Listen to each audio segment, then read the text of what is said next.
श्री गणपती स्तोत्राचे परिचय. श्री गणपती स्तोत्राचा अर्थ. स्तोत्र म्हणजे स्तुती किंवा प्रार्थना. श्री गणपती स्तोत्र हे भगवान गणेशाच्या स्तुतीचे आणि प्रार्थनेचे एक मंत्र आहे, ज्यामध्ये त्यांच्या विविध गुणांचा आणि शक्तींचा उल्लेख आहे. हे स्तोत्र भक्तांना गणपतीची कृपा प्राप्त करण्यासाठी अत्यंत प्रभावी मानले जाते. गणपती उपासनेतील महत्त्व. गणपतीच्या उपासनेत श्री गणपती स्तोत्राचे स्थान अत्यंत महत्त्वाचे आहे. हे स्तोत्र भक्तांना संकटांमधून मार्ग काढण्यासाठी आणि त्यांच्या जीवनातील अडचणी सोडवण्यासाठी एक प्रभावी साधन आहे. श्री गणपती स्तोत्र. श्री गणेशाय नमः. नारद उवाच.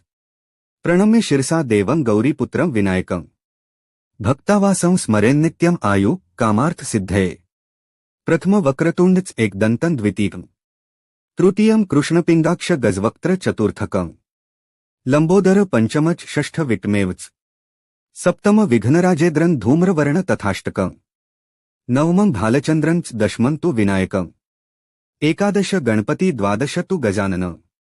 द्वादशैतानि नामानि त्रिसन्ध्यं यत्पठेन्न नच विघ्न भयं तस्य सर्वसिद्धिकर प्रभो. विद्यार्थी लभते विद्या, धनार्थी लभते धन, पुत्रार्थी लभते पुत्रान्, मोक्षार्थी लभते गतिम्. जपेत गणपती स्तोत्र षड्भिर्मासै फल लभेत. संवत्सरेण सिद्धींच लभते नात्र संशय. अष्टभ्यो ब्राह्मणेभ्यश्च लिखित्वा समर्पयेत. तस्य विद्या भवेत् सर्वा गणेशस्य प्रसादत्. इति श्रीनारद पुराणे संकटनाशन श्री गणेश स्तोत्र संपूर्ण.